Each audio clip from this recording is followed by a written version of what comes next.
नगरी में काया पलट करने की तैयारी में जुटे हुए हैं पीएम नरेंद्र मोदी। क्या कुछ कह रहे हैं, आइए देखते हैं।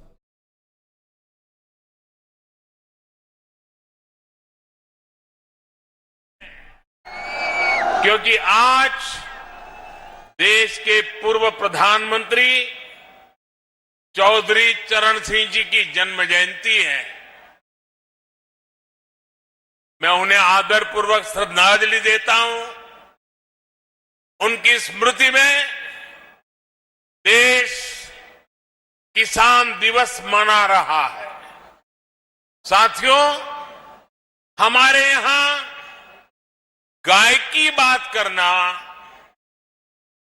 गोवर्धन की बात करना, कुछ लोगों ने ऐसे हालात पैदा कर दिए हैं जैसे कोई गुनाह कर रहे हैं, गुनाह बना दिया है। गाय कुछ लोगों के लिए गुनाह हो सकती है, हमारे लिए गाय माता है, पूजनीय है। गाय भैंस का मजाक उड़ाने वाले लोग ये भूल जाते हैं कि देश के 8 करोड़ परिवारों की आजीविका ऐसे ही पशुधन से चलती है। इन्हीं परिवारों की मेहनत से आज भारत हर साल लगभग 8.5 लाख करोड़ रुपए का दूध उत्पादन करता है।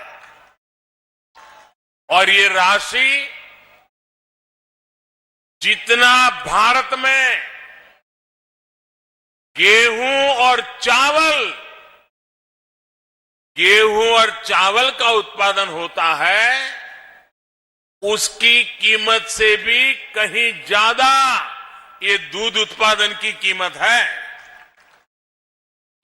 इसलिए भारत के डेयरी सेक्टर को मजबूत करना आज हमारी सरकार की सर्वोच्च प्राथमिकताओं में से एक है। इसी कड़ी में आज यहां बनास काशी संकुल का शिलान्यास किया गया है। साथियों, अब मैदान छोटा पड़ गया है, जगह नहीं है। आप वहीं पर अपने आप को संभाल लीजिए।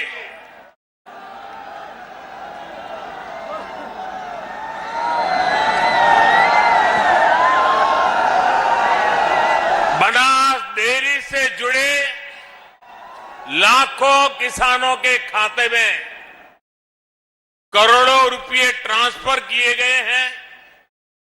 रामनगर के दूध प्लांट को चलाने के लिए बायोगैस आधारित पावर प्लांट का भी शिलान्यास हुआ है। एक और महत्वपूर्ण बात हुई है जिसका सकारात्मक प्रभाव पूरे देश के डेयरी सेक्टर पर पड़ेगा। आज यहां दूध की शुद्धता के प्रमाण के लिए देश भर में एकीकृत व्यवस्था और उसका लोगो भी जारी हुआ है। डेयरी सेक्टर से जुड़े इन प्रयासों के अलावा आज यूपी के लाखों लोगों को अपने घर के कानूनी दस्तावेज यानी घरौनी भी सौंपी गई है। वाराणसी को और सुंदर, सुगम और सुविधा संपन्न बनाने के वाली 1500 करोड़ रुपए से अधिक की परियोजनाओं का लोकार्पण और शिलान्यास भी हुआ है। इन सभी विकास परियोजनाओं के लिए आप सभी को बधाई। यूपी और देश भर के गोपालकों को विशेष बधाई। साथियों, एक जमाना था जब हमारे गांवों के घर आंगन में मवेशियों के झुंड ही संपन्नता की पहचान थे। और हमारे यहां तो कहा भी जाता था, हर कोई इसे पशुधन कहता है। किसके दरवाजे पर कितने खूंटे हैं, इसको लेकर स्पर्धा रहती थी। हमारे शास्त्रों में भी कामना की गई है, गावों में सर्वतः चैव गवाम मध्ये वसाम्यहम्, यानी गायें मेरे चारों ओर रहे और मैं गायों के बीच निवास करूं। ये सेक्टर हमारे यहां रोजगार का भी हमेशा से बहुत बड़ा माध्यम रहा है, लेकिन बहुत लंबे समय तक इस सेक्टर को जो समर्थन मिलना चाहिए था वो पहले की सरकारों में मिला नहीं। अब हमारी सरकार देश भर में इस स्थिति को बदल रही है। हमने कामधेनु आयोग का गठन किया, डेयरी सेक्टर के इंफ्रास्ट्रक्चर के लिए हजारों करोड़ रुपए का विशेष फंड बनाया है। हमने एक बहुत बड़ा अभियान चलाकर लाखों पशुपालकों को किसान क्रेडिट कार्ड की सुविधा से भी जोड़ा है। किसानों को अच्छी गुणवत्ता का चारा, बीज मिले, इसके लिए भी लगातार काम चल रहा है। पशुओं का घर पर ही इलाज हो, घर पर ही कृत्रिम गर्भाधान की व्यवस्था हो, इसके लिए भी देशव्यापी अभियान चलाया गया है।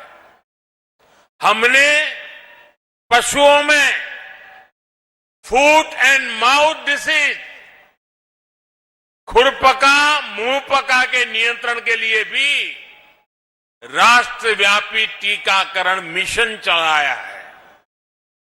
हमारी सरकार सिर्फ बच्चों का ही मुफ्त टीकाकरण नहीं कर रही, सिर्फ कोरोना वैक्सीन ही मुफ्त नहीं लगा रही, बल्कि पशुधन को बचाने के लिए भी अनेक टीके मुफ्त लगवा रही है। साथियों, देश में इन्हीं प्रयासों का परिणाम है कि 6-7 वर्ष पहले की तुलना में देश में दूध उत्पादन लगभग 45% बढ़ा है, यानी करीब करीब 1.5 गुना हुआ है। आज भारत दुनिया का लगभग 22% दूध उत्पादन करता है, करीब करीब 1/4। मुझे खुशी है कि यूपी आज देश का सबसे अधिक दूध उत्पादक राज्य तो है ही, डेयरी सेक्टर के विस्तार में भी बहुत आगे है। भाई और बहनों, मेरा अटूट विश्वास है कि देश का डेयरी सेक्टर, पशुपालन, श्वेत क्रांति में नई ऊर्जा, किसानों की स्थिति को बदलने में बहुत बड़ी भूमिका निभा सकती है। इस विश्वास के कई कारण भी हैं। पहला, पहला ये कि पशुपालन, देश के छोटे किसान जिनकी संख्या 10 करोड़ से भी अधिक है, उनकी अतिरिक्त आय का बहुत बड़ा साधन बन सकता है। दूसरा ये कि भारत के डेयरी प्रोडक्ट के पास विदेशों का बहुत बड़ा बाजार है, जिसमें आगे बढ़ने की बहुत सारी संभावनाएं हमारे पास है। तीसरा ये कि पशुपालन महिलाओं के आर्थिक उत्थान, उनकी उद्यमशीलता को आगे बढ़ाने का बहुत बड़ा जरिया है। और चौथा ये कि जो हमारा पशुधन है वो बायोगैस, जैविक खेती, प्राकृतिक खेती का भी बहुत बड़ा आधार है। जो पशु दूध देने योग्य नहीं रह जाते, वो बोझ नहीं होते, बल्कि वो भी हर दिन किसानों की आय बढ़ा सकते हैं। भाई और बहनों, डबल इंजन की हमारी सरकार पूरी ईमानदारी से, पूरी शक्ति से किसानों का, पशुपालकों का साथ दे रही है। आज यहां जो बनास काशी संकुल का शिलान्यास किया गया है, वो भी सरकार और सहकार की इसी भागीदारी का प्रमाण है। सहकारिता क्षेत्र में अहम भूमिका निभाने वाली बनास डेयरी और पूर्वांचल के किसानों, गोपालकों के बीच आज से एक नई साझेदारी शुरू हुई है। ये आधुनिक डेयरी प्लांट जब तैयार हो जाएगा तो पिंडरा ही नहीं, शिवपुर, सेवापुरी, रोहनिया और गाजीपुर, जौनपुर, चंदौली, मिर्जापुर, बलिया, आजमगढ़, मऊ जैसे जिलों के हजारों लाखों किसानों को इससे लाभ होगा। बनास काशी संकुल की इसकी वजह से आसपास के अनेक गांवों में दूध समितियां बनेगी, कलेक्शन सेंटर बनेंगे और दूध के खराब होने की चिंता से मुक्ति मिलेगी। यही नहीं, यहां अच्छी नस्ल के पशुओं के लिए किसानों को मदद मिलेगी और पशुओं के लिए बढ़िया क्वालिटी का आहार भी उपलब्ध कराया जाएगा। दूध, दही, छाछ, मक्खन, पनीर के अलावा यहां आइसक्रीम और मिठाइयां भी बनेगी। यानी बनारस की लस्सी, छेने की एक से बढ़कर एक मिठाइयां, या फिर लौंग लता,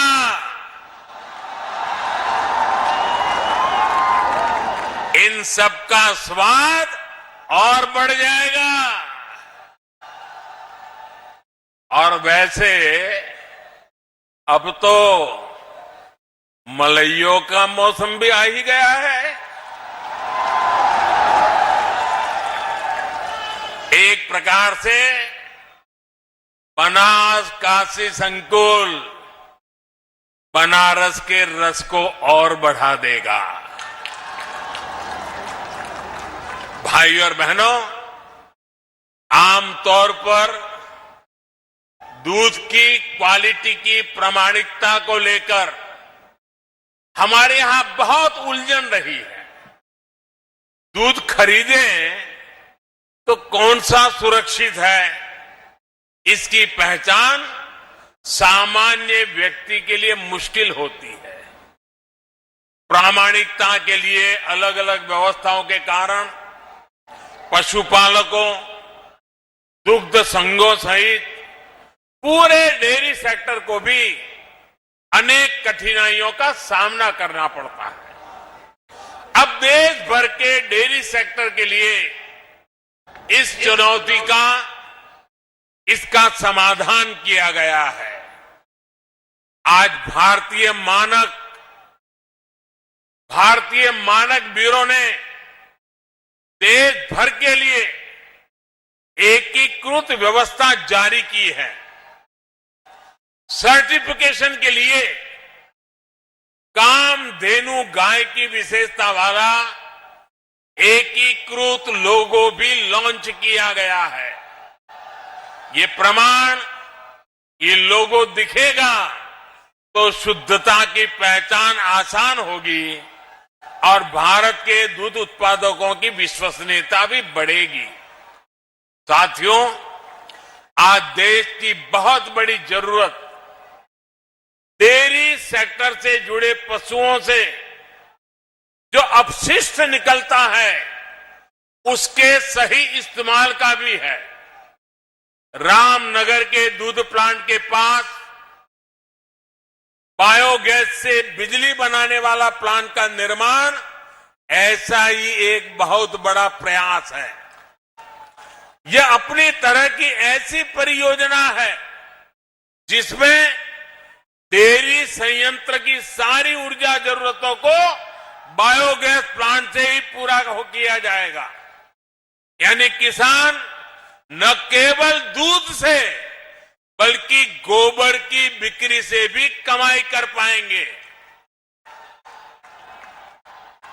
आमतौर पर किसानों को गोबर की जो कीमत मिलती है उससे ज्यादा कीमत पर ये बायोगैस प्लांट किसानों से गोबर खरीदेगा।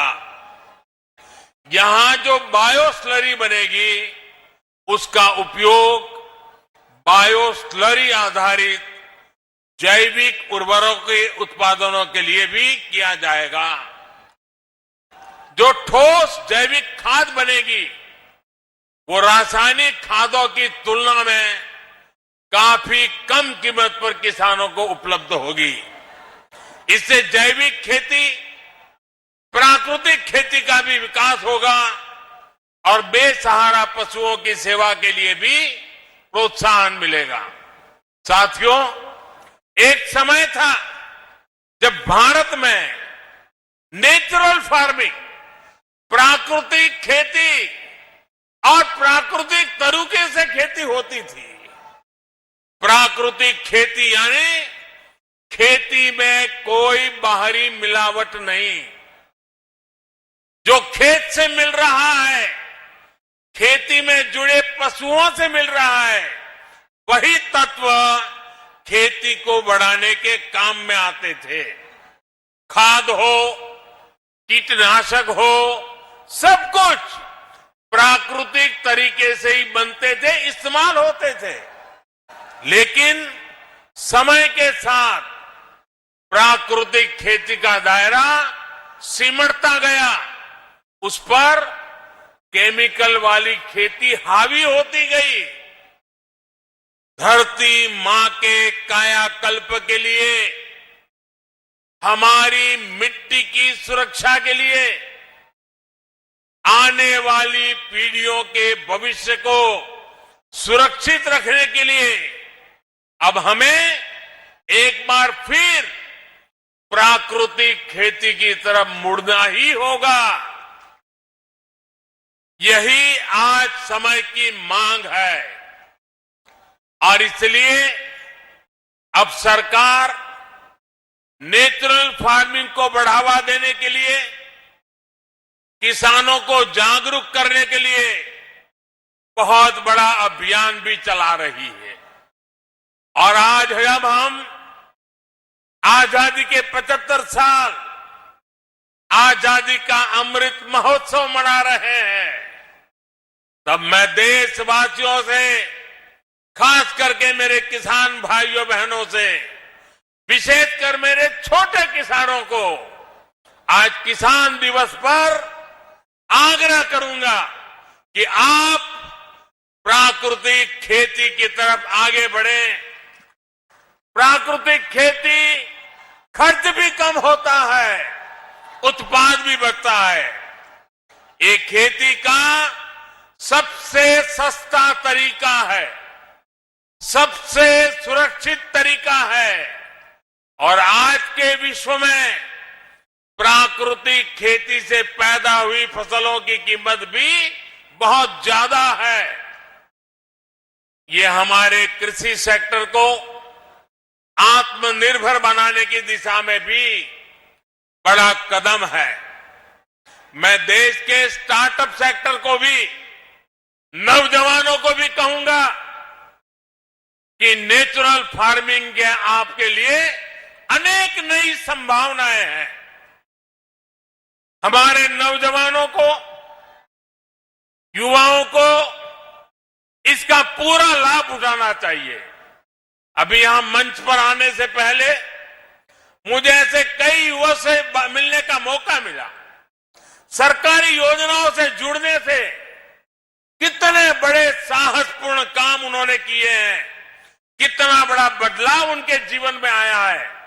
मैं उसे सुनकर के बहुत ही आनंदित हुआ। योजनाओं के प्रति मेरा विश्वास और मजबूत हो गया। भाइयों और बहनों, गांवों को, किसानों को आत्मनिर्भर बनाने, उनको अवैध कब्जे से चिंता मुक्त करने में स्वामित्व योजना की भी बहुत बड़ी भूमिका है। मुझे संतोष है कि योगी जी के नेतृत्व में यूपी इसमें भी अग्रणी है। यूपी के सभी 75 जिलों में 23 लाख से अधिक घरौनी तैयार हो चुके हैं। इनमें से करीब 21 लाख परिवारों को आज ये दस्तावेज दिए गए हैं। अपनी घर की घरौनी जब हाथ में होगी तो गरीब, दलित, वंचित, पिछड़े को अपने घर पर अवैध कब्जे की चिंता से मुक्ति मिलेगी। पिछली सरकारों के दौरान अवैध कब्जों की जो प्रवृत्ति यहां पनपी, उस पर भी लगाम लगेगी। घरौनी मिलने से जरूरत पड़ने पर बैंकों से लोन लेना भी अब आसान होगा। इससे गांवों के युवाओं को रोजगार, स्वरोजगार के लिए माध्यम उपलब्ध होंगे। भाइयों और बहनों, विकास की जब बात आती है तो काशी अपने आप में एक मॉडल बनता जा रहा है। पुरातन पहचान को बनाए रखते हुए हमारे शहर नूतन काया कैसे धारण कर सकते हैं, ये काशी में दिख रहा है। आज जिन प्रोजेक्ट्स का लोकार्पण और शिलान्यास हुआ है, वो भव्य काशी, दिव्य काशी अभियान को और गति देंगे। काल भैरव जी समेत शहर के 6 वार्डों में जो पुनर्विकास काम है, 700 से अधिक स्थानों पर जो सीसीटीवी कैमरे लगाए गए हैं, उससे स्मार्ट और सुरक्षित सुविधाओं की तरफ बढ़ती काशी को और बल मिला है। महान संत पूज्य श्री रविदास जी की जन्मस्थली को विकसित करने का कार्य भी तेजी से चल रहा है। लंगर हॉल के बनने से यहां देश भर से आने वाले श्रद्धालुओं को बहुत सुविधा होगी। भाइयों और बहनों, आज वाराणसी के जो चौराहे सुंदर हो रहे हैं, सड़कें चौड़ी हो रही हैं, नए पार्किंग स्थलों का निर्माण हो रहा है, उससे शहर में ट्रैफिक जाम की स्थिति में बहुत सुधार हुआ है। ये जो वाराणसी कैंट से लहरतारा होते हुए प्रयागराज की तरफ हाईवे जाता है, इस पर कितना दबाव रहता है, ये आपसे अच्छा कौन जानता है। अब जब ये 6 लेन का ही हो जाएगा तो दिल्ली, आगरा, कानपुर, प्रयागराज से आने वाले यात्रियों और सामान ढुलाई सभी के लिए सुविधा होगी। यही नहीं, शहर के दूसरे क्षेत्रों के लिए भी अब आना जाना और आसान हो जाएगा। ये सड़क जिले के प्रवेश द्वार की तरफ विकसित होगी। वाराणसी, भदोही, गोपीगंज सड़क के चौड़ीकरण से शहर से निकलने वाली गाड़ियां रिंग रोड फेज 2 से होते हुए बाहर से जा पाएगी। इससे भारी जाम से मुक्ति मिलेगी। भाई और बहनों, हेल्थ, एजुकेशन और रिसर्च हब के रूप में काशी की पहचान को सशक्त करने के लिए निरंतर प्रयास चल रहे हैं। आज एक आयुष अस्पताल का लोकार्पण हुआ है, तो नए होम्योपैथिक मेडिकल कॉलेज की स्थापना का काम शुरू हुआ है। इस प्रकार की सुविधाओं से भारतीय चिकित्सा पद्धति के अहम सेंटर के रूप में भी काशी उभरने वाला है। क्षेत्रीय निर्देश मानक प्रयोगशाला के बनने से जल परीक्षण, कपड़े और कालीन से जुड़े परीक्षण यहां हो पाएंगे। इससे वाराणसी और आसपास के अनेक उद्योगों को, बुनकरों को सीधा लाभ होगा। वहीं अंतर्राष्ट्रीय राइस रिसर्च सेंटर में जो नई स्पीड ब्रीडिंग फैसिलिटी स्थापित की गई है, उससे धान की नई किस्म विकसित करने में अब पहले के मुकाबले बहुत कम समय लग रहेगा। भाइयों और बहनों, मैं जब काशी के, उत्तर प्रदेश के विकास में डबल इंजन की डबल शक्ति और डबल विकास की बात करता हूं तो कुछ लोगों को जरा कष्ट ज्यादा ही हो जाता है। ये वो लोग हैं जिन्होंने उत्तर प्रदेश की राजनीति को सिर्फ और सिर्फ जाति, पंथ, मत, मजहब के चश्मे से ही देखा। इन लोगों ने कभी नहीं चाहा कि यूपी का विकास हो, यूपी की आधुनिक पहचान बने। स्कूल, कॉलेज, अस्पताल, सड़क, पानी, बिजली, गरीबों के घर, गैस कनेक्शन, शौचालय, इनको तो वो विकास मानते ही नहीं है। सबका साथ, सबका विकास, सबका विश्वास और सबका प्रयास की ये भाषा भी उनके सिलेबस में, उनकी डिक्शनरी में ये बातें है ही नहीं है। उनके सिलेबस में क्या है, उनकी डिक्शनरी में क्या है, उनकी बोलचाल में क्या है, उनकी सोच में क्या है, आप सब जानते हैं। उनके सिलेबस में है माफियावाद, परिवारवाद। उनके सिलेबस में है घरों, जमीनों पर अवैध कब्जा। पहले की सरकारों के समय यूपी के लोगों को जो मिला और आज यूपी के लोगों को हमारी सरकार से जो मिल रहा है, उसका फर्क साफ है, उसका फर्क साफ है। हम यूपी में विरासत को भी बढ़ा रहे हैं। यूपी का विकास भी कर रहे हैं। लेकिन सिर्फ अपना स्वार्थ सोचने वाले इन लोगों को यूपी का विकास पसंद नहीं आ रहा।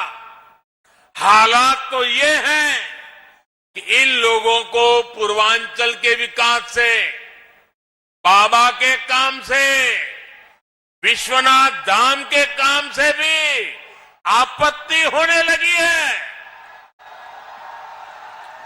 मुझे बताया गया है कि बीते रविवार काशी विश्वनाथ धाम में दर्शन के लिए 1.5 लाख से ज्यादा श्रद्धालु पहुंचे थे।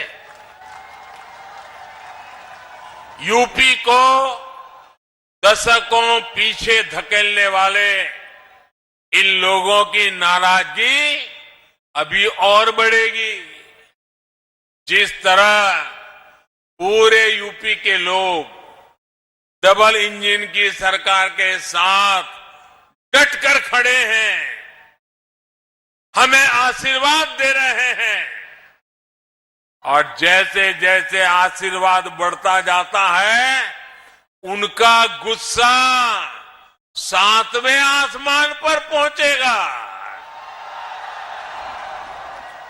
साथियों, डबल इंजन की सरकार यूपी के विकास के लिए दिन रात ऐसी ही मेहनत करती रहेगी। महादेव के आशीर्वाद और काशी वासियों के स्नेह से विकास के नए रिकॉर्ड बनाते रहेंगे। इसी विश्वास के साथ सभी विकास परियोजनाओं की आप सबको बहुत बहुत बधाई देता हूं। मेरे साथ बोलिए, भारत माता की, भारत माता की, भारत माता की। बहुत बहुत धन्यवाद।